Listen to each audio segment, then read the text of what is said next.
मैं मरा नहीं हूँ, मैं जिंदा हूँ, मैं जिंदा हूँ। देखो देखो मुझे छूकर, मैं छूकर देखो मुझे, मैं जिंदा हूँ। मैं मरा नहीं हूँ। जीत के बोलने पर भी किसी को कोई भरोसा नहीं हो रहा था। जीत आगे बढ़ा और कांति सब्जी वाली के पास गया और बोला, अरे कांति, तुम तो जानती हो ना कि मैं भूत नहीं हूँ, मैं इंसान हूँ। देखो मैं जिंदा हूँ। अरे बचाओ, कोई बचाओ, ये प्रेत मुझे मारना चाहता है। कांति सब्जी वाली घबरा कर बोलकर भाग जाती है। जैसे ही जहां जहां पर जीत जा रहा था उसे यही रिप्लाईज मिल रहे थे। तभी अचानक से एक आदमी आकर बोलता है, अरे रजत, कहाँ गए थे भाई? हाँ, तुम इतने दिन से दिखाई क्यों नहीं पड़े? हाँ, पता भी है कुछ अपनी वाइफ के बारे में? तुम्हारी वाइफ ने किसी और से शादी भी कर ली है और उसका एक बच्चा भी है। धोखेबाज चुड़ैल। जीत रीना के ऊपर गुस्सा होकर बोलता है। वो अपने गुस्से को निकालने ही वाला होता है कि इतने में ही आसमान में से एक बिजली गिरती है और उसमें से एक आवाज आती है, रुक जाओ, तुम एक विनाशक हो और अगर तुमने गुस्सा किया तो ये पूरे पृथ्वी का विनाश हो जाएगा। मैं किसी की बात नहीं मानने वाला। हाँ, मैं किसी की बात क्यों मानूं? हाँ। जैसे ही जीत ये सब कुछ सुनता है वो टाइम स्पीड नाम की एबिलिटी का इस्तेमाल करता है और जब से जीत गायब हुआ था वो पलक झपकते ही कहीं पर भी पहुंच सकता था। इतना ही नहीं, वो अपनी मर्जी से गायब भी हो सकता था। जीत 3 बार चुटकी बजाता है और फिर बोलता है, मुझे राधा के पास जाना है। उसे एक बहुत ही आलीशान घर नजर आता है। वहीं पर उसे एक छोटा सा बच्चा मिलता है। वो बच्चा बड़ा ही प्यारा था। तो जीत उससे पूछता है, बेटा, तुमने राधा अग्रवाल को देखा है क्या? बच्चा हंसता हुआ बोलता है, हम्म क्या क्या अंकल? राधा नहीं, रीना अंकल। रीना है मेरी मम्मी का नाम। आप तो बिल्कुल बेवकूफ हो अंकल, आपके पास दिमाग ही नहीं है। क्या ऐसा बोलोगे तुम? गलती हो गई, रीना की ही बात कर रहा था।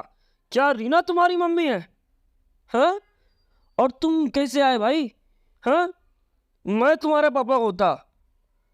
और एक मिनट, रीना तो प्रेग्नेंट भी नहीं थी। तुम किसके बेटे हो? मेरी मम्मी का नाम रीना ही है अंकल। आपको नहीं पता क्या? लगता है शहर में हो। नहीं। मेरे पापा इस पूरे शहर के सबसे बड़े आदमियों में से एक हैं। और जरा देखो खुद को, तुम तो कहीं गली के गटर छाप दिख रहे हो और ऐसा लग रहा है कोई भिखारी हो। बेवकूफ बच्चे, अपनी माँ को बुला।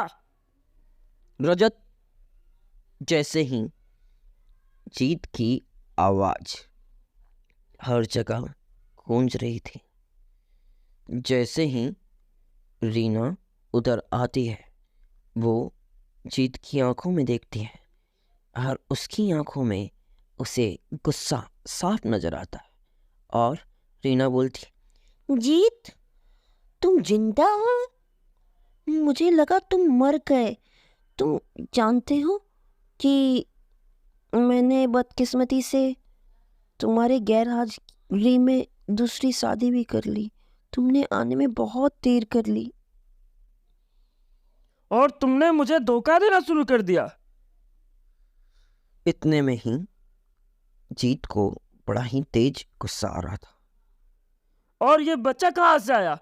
और तुमने किससे शादी की है? जीत गुस्से में आकर सवाल करता है। इतने में ही अंदर से कुछ आवाज़ आती है और एक अजीब सी पर्पल कलर की रोशनी के साथ एक टेडी बियर जैसा कुछ बाहर आता है। रीना उसकी तरफ इशारा करके बोलती है, देखो ये मिंटू है, ये तुम्हारे साथ शिपिंग में काम करते थे, मतलब वही सेल्स वाले में।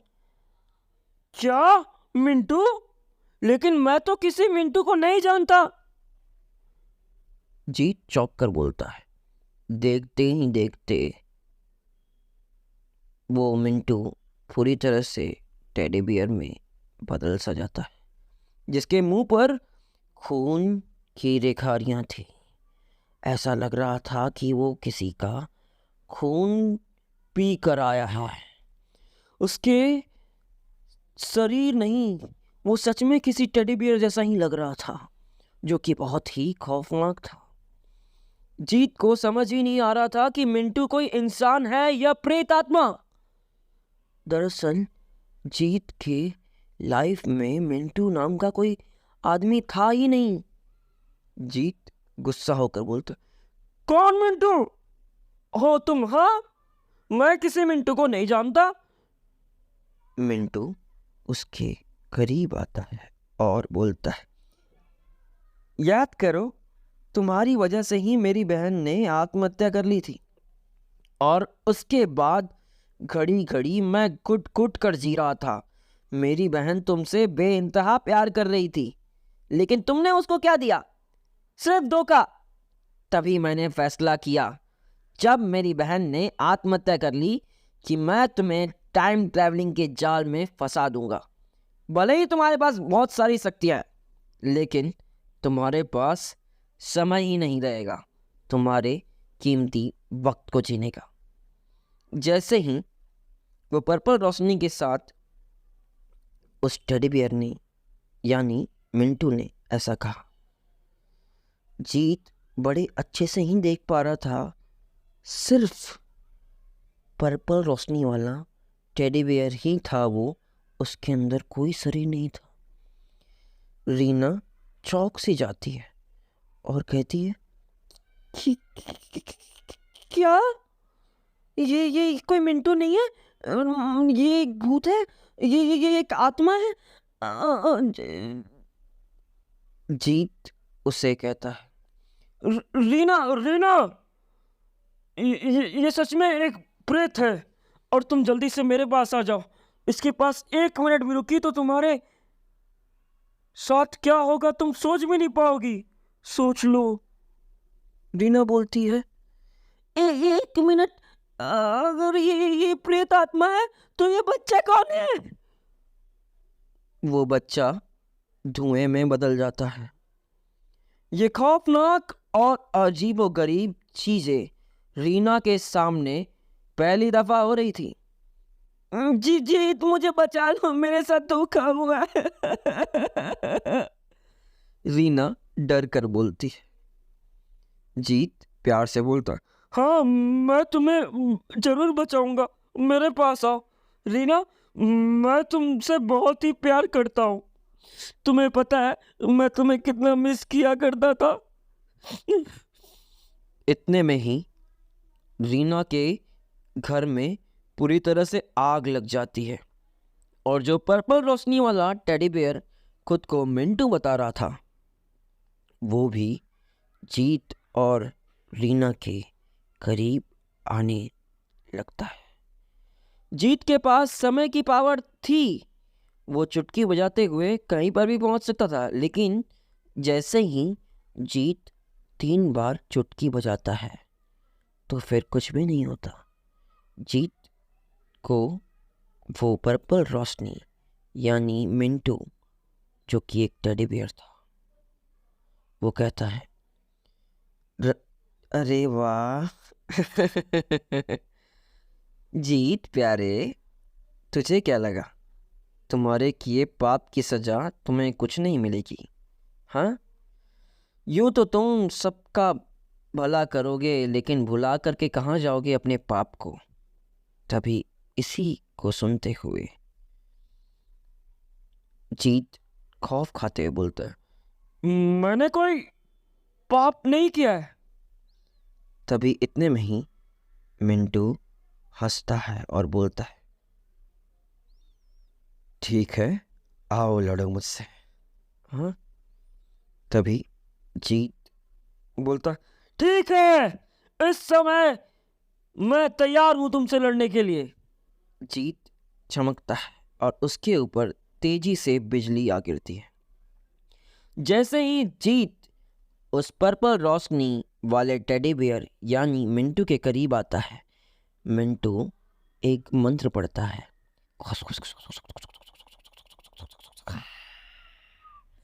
जिसके बाद बहुत सारी चीज़ें ज़मीन से बाहर निकलने लगती हैं। उसी के साथ ज़मीन से कंकालें भी निकलने लगती हैं, कम से कम 10 कंकाल। मिंटू बोलता है, अब इसका मुकाबला करके दिखा, तुझे मुझे तक पहुंचने के लिए अभी बहुत समय है और उसके लिए तुझे मरना होगा। उन सभी कंकालों के पास असीम शक्तियां थीं। वो सभी उसकी तरफ आते हैं। उसमें से एक कंकाल वाला सिपाही बोलता है, रुक जाओ, वहीं पर रुक जाओ, तुम हमें मार नहीं सकते। जीत बोलता है, मैं तुम्हें जरूर मारूंगा और मैं तुम्हें मार सकता हूं, और जब सवाल मेरी रीना का है तो मैं तुम्हें जरूर मारूंगा। जीत अपनी टाइम पावर को यूज़ करता है और उस कंकाल को एक घूसा दे मारता है। इसी तरह जैसे ही दूसरा कंकाल उसे मारने के लिए आता है, जीत अपनी स्पीड, स्ट्रेंथ और इनविजिबल पावर को यूज़ करता है और वो कंकाल उसे देख भी नहीं पाता और रजत उसे ज़मीन में फंसा जाता है। जीत ये सब कुछ देख रहा था और जीत उसको ज़मीन में फंसाते हुए कहता है, लो, तो ये थी तुम्हारी असलियत। तीसरा कंकाल ये सब देखकर हंसता है और फिर बोलता है, इन सबको तो तुमने मार दिया, लेकिन अब मेरा सामना कर। तीसरे कंकाल में से आग की लपटें निकल रही थी। इतना बोलकर वो कंकाल अपने मुंह से आग उगलता है, जिसकी वजह से जीत के चेहरे पर आग लग जाती है और जीत दर्द से कर्राते हुए रोने लगता है। जीत का पूरा चेहरा जल सा गया था। रीना गिड़गिड़ा कर बोलती, मेरे जीत को छोड़ दो। मैं आप सभी के पैर पड़ती हूँ। मेरी जीत को छोड़ दो, छोड़ दो, उसे मत मारो। रीना रो रही थी कि अचानक से ही उसे एक जादू दिखाई पड़ता है। जैसे ही जीत के चेहरे की जलने के घाव को वो देखती है, जीत के चेहरे पर जलने वाला घाव अपने आप ही ठीक होने लगा। वो कंकाल को गुस्से में आकर देखता है और कहता है, अच्छा ये बात है। तभी उस समय जीत बोलता है, अब मैं तुम्हें बताता हूँ। वो कंकाल को इस तरह से बवंडर बना देता है और कहता है, तू कैसे बच पाएगा? सच में तू नहीं बच पाएगा। और वो कंकाल कहता है उसे, अच्छा, मेरे मालिक की कसम, तू जिंदा नहीं रहेगा। जीत देखकर मुस्कुराता है और आगे बढ़ता है। उसने अपने अंगूठे को सिर पर लगाया और फिर वो कंकाल आग से फसल में बदल गया। जैसे ही जीत आगे बढ़ रहा था, सभी कंकालों को वो मारता चला गया। आखिरी वाला कंकाल यानी 10वां कंकाल हंसते हुए बोलता है, तुमने बाकी सबको तो खत्म कर दिया, लेकिन मुझे नहीं कर पाओगे। और अगर तुमने अमर हो, लेकिन जानकर हैरानी होगी, तुम इस समय पृथ्वी पर नहीं हूँ। क्या मैं पृथ्वी पर नहीं हूँ? मैं पृथ्वी पर नहीं हूँ? हाँ, मैं पृथ्वी पर हूँ। जीत चौंक सा जाता है। हाँ, तुम पृथ्वी पर हो, लेकिन तुम प्रेत लोक के जाल में फंस चुके हो। 10वां कंकाल हामी भरकर बोलता है। मैं कैसे तुम्हारी बात को सच मान लूं? जीत चौंक कर बोलता है। तभी वो कंकाल बोलता है। बिल्कुल सही कहा तुमने। अरे पीछे तो देखो, देखो देखो, कोई है उधर। 10वां कंकाल जैसे ही जीत को डराते हुए कहता है। जीत पीछे देखता है और उधर उसे कोई नहीं दिखाई देता। इतना ही नहीं, जीत की वाइफ रीना भी बिल्कुल गायब सी हो गई थी। और रीना के गायब होते देख जीत सर पकड़कर बोलता है। क्या क्या किया तुमने? क्या किया? और वो अपनी हाथों की चुटकियां बजाते बड़े तेजी से आता है और उसे खत्म करते हुए बोलता है। मेरी राधा को देखना मना है, याद रखना। मुझे मेरी राधा वापस चाहिए। जैसे ही जीत उस पर्पल रोशनी वाले टेडी बियर यानी मिंटू की तरफ बढ़ता है, उसके पेट पर कोई आकर मुक्का मारता है, जिसकी वजह से जीत के मुंह से खून की उल्टी होती है। वाह! फिर वो मिंटू हंसता है और बोलता है। वाह रे मेरे हीरो, तुझे विनाशक के रूप में देखकर अच्छा लगा, लेकिन देख तेरी हालत क्या हुई है। तू कभी हमसे कभी नहीं जीत पाएगा। जीत खुद को संभालते हुए उसकी ओर जाता है और उसको 2 मुक्का मारता है और वो पर्पल आत्मा वाला टेडी बियर दूसरी तरफ गिरता है। जीत चिल्लाकर बोलता है। तुझे क्या लगा मैं यूं ही हार जाऊंगा? जीत अपने हाथ को नुकीला बना देता है, यानी उसके नाखून बाहर आ जाते हैं। जैसे ही जीत उसके ऊपर हाथ वाला उस नुकीले औजार को मारने ही वाला होता है कि जीत के ऊपर पीछे से कोई वार कर देता है। फिर जीत जमीन पर गिर जाता है। टाइम ट्रैवलिंग के चक्कर में जीत प्रेत लोक में फंस गया था, जहां पर वो आत्माएं थीं जिनको जीत की वजह से तकलीफें हुई थी। आखिर किसने जीत के ऊपर वार किया था? आखिर रीना कहाँ पर गायब हो गई थी? और ये राधा का क्या मामला है? और रीना प्रेत योनि में कैसे पहुंची? और ये मिंटू की जान किसने बचाई? क्या जीत प्रेत योनि से बाहर निकल पाएगा? जानने के लिए सुनते रहिए अमर लायन द वॉरियर, सिर्फ हैरी कश्यप यूट्यूब चैनल पर, मेरे यानी हैरी कश्यप के साथ।